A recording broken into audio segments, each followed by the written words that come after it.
Meus irmãos e minhas irmãs, paz e bem. Nós hoje vamos ouvir a intervenção de Gamaliel, um sábio fariseu pertencente ao Sinédrio, que vai dar um juízo sobre aquilo que está acontecendo com os apóstolos. E através dessas suas palavras que foram escutadas, por ele ser um homem respeitado, ele vai livrar os apóstolos dessa primeira tentativa de que eles fossem também martirizados por causa de Cristo. E no Evangelho de hoje nós vamos começar a escutar aquele que é o mais longo capítulo da Bíblia, o capítulo 6 do Evangelho de São João. E estaremos por alguns dias nesse texto, que começa com a narração do milagre do pão. Depois que Jesus faz esse milagre, no segundo momento a multidão começa a seguir Jesus, querendo mais milagre. Jesus então faz um profundo discurso que vai ser motivo de eles ficarem sempre mais ariscos, arredios com aquilo que Jesus está dizendo, até que o abandonam. E Jesus então vai perguntar aos poucos que sobraram, os apóstolos, se eles também não querem ir embora. E Pedro vai responder em nome de todos. Acompanhemos. Na antífona de entrada de hoje: vós nos resgatastes, Senhor, pelo vosso sangue, de todas as raças, línguas, povos e nações, e fizeste de nós um reino e sacerdotes para o nosso Deus. Aleluia. Então Gamaliel se levantou no Sinédrio. Era mestre da lei e todo o povo o estimava. Ele mandou que os apóstolos saíssem. E vai dizer: homens de Israel, vede bem o que estás para fazer. Ao momento surgiu um Teudas, que teve 400 homens. Ele morreu e o seu grupo desapareceu. Depois apareceu um Judas, o galileu, que também arrastou um número grande de seguidores. Também morreu e o seu grupo se desfez. E ele vai dizer: não vos preocupeis com esses homens e deixai-os ir embora, porque se esse projeto ou essa atitude é de origem humana, será destruído. Mas se vem de Deus, vós não conseguireis eliminá-los. Que belo! Isso é dizer assim: se a igreja do Senhor persiste de geração em geração, de século em século, de milênio em milênio, é porque, colocada à prova com o critério de Gamaliel, esta é a obra de Deus, é a obra do Senhor. Quantas vezes, irmãos meus, ao longo da história da igreja, tantas pessoas pensaram: é o fim, não tem mais esperança. Alguns momentos, a ascensão do Senhor, a grande crise para os apóstolos, eles reergueram a igreja muito maior do que era antes. Depois veio o século XVI, ou antes, no século XI, a divisão entre Oriente e Ocidente, a igreja nossa, latina, e a igreja ortodoxa. Muitos pensaram que era o fim. A igreja permaneceu. Depois vieram as grandes reformas do século XVI, que seja aquela luterana, calvinista, anglicana, depois, e a igreja subsistiu a tudo isso. Foi passando de geração em geração. Por isso, meus caros, abandonemos o drama quando lemos a história. A igreja teve momentos difíceis e superou, e saiu mais forte. Então, em cada vez que nos vier essa tentação de pensar: nossa, é o fim, não tem mais esperança, olhemos adiante. Essa não é obra humana, é a obra do Senhor. Cuidado para não vos pordes em luta contra Deus. Então, eles chamaram os apóstolos, mandaram aceitá-los, proibiram que eles falassem em nome de Jesus e depois os soltaram. Os apóstolos saíram do conselho, vejam, muito contentes por terem sido considerados dignos de injúrias por causa do nome de Jesus. Alguma vez nós já vivemos isso, ser injuriados por causa do nome de Jesus?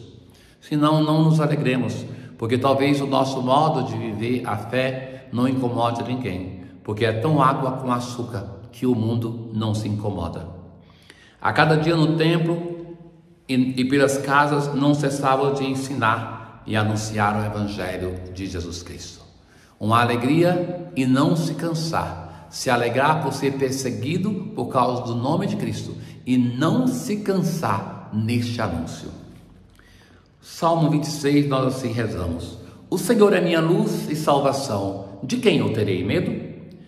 Eu peço apenas uma coisa, e é só isso que eu desejo: habitar no santuário do Senhor por toda a minha vida. Espera no Senhor e tem coragem. Espera no Senhor. Na aclamação do Evangelho de hoje, o homem não vive somente de pão, mas de toda a palavra da boca de Deus. Naquele tempo, Jesus foi para o outro lado do mar da Galileia. Uma grande multidão o seguia, vai se dizer depois 5.000 homens. Jesus subiu no monte. Estava próxima a Páscoa. Então o ambiente é esse da Páscoa da ressurreição. Este milagre do pão é aquele mais narrado nos evangelhos.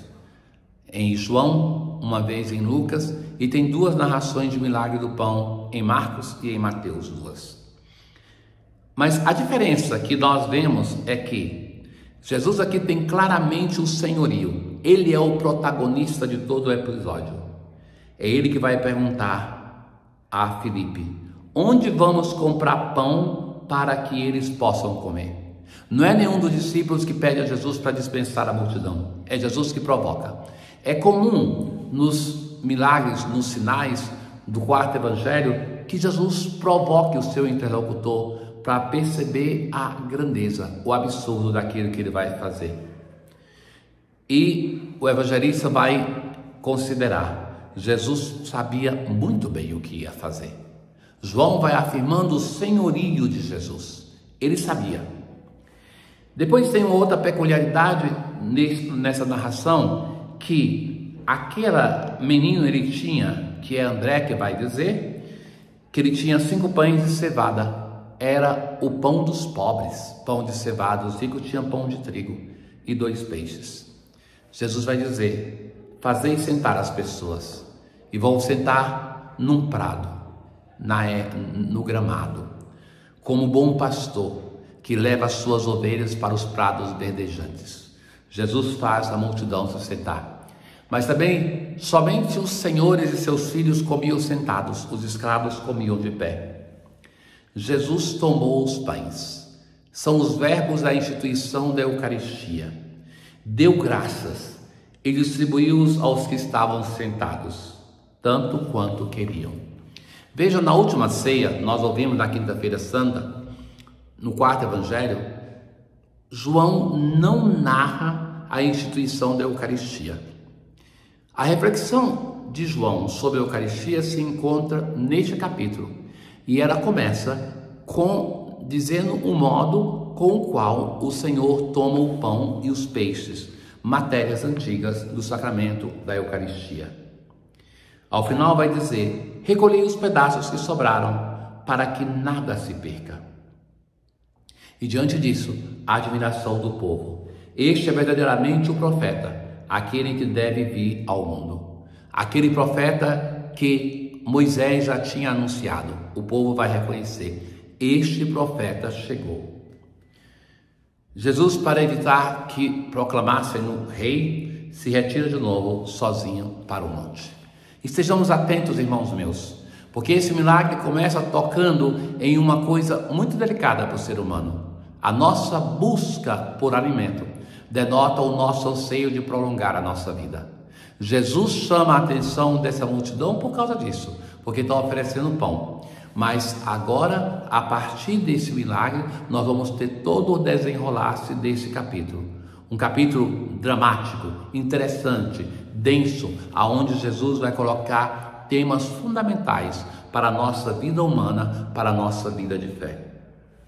Na oração de hoje, concedei, ó Deus, aos vossos servos e servas a graça da ressurreição. Nós celebramos a ressurreição do Senhor, mas celebramos suplicando para que nós também participemos da ressurreição. Que não seja o Senhor Jesus o único a ressuscitar, mas que nós vivamos com Ele uma vida nova. Pois quisestes que o vosso Filho sofresse por nós o sacrifício da cruz. Deus quis, no sentido que não enviou o seu Filho para morrer na cruz, mas para que o Filho permanecesse fiel.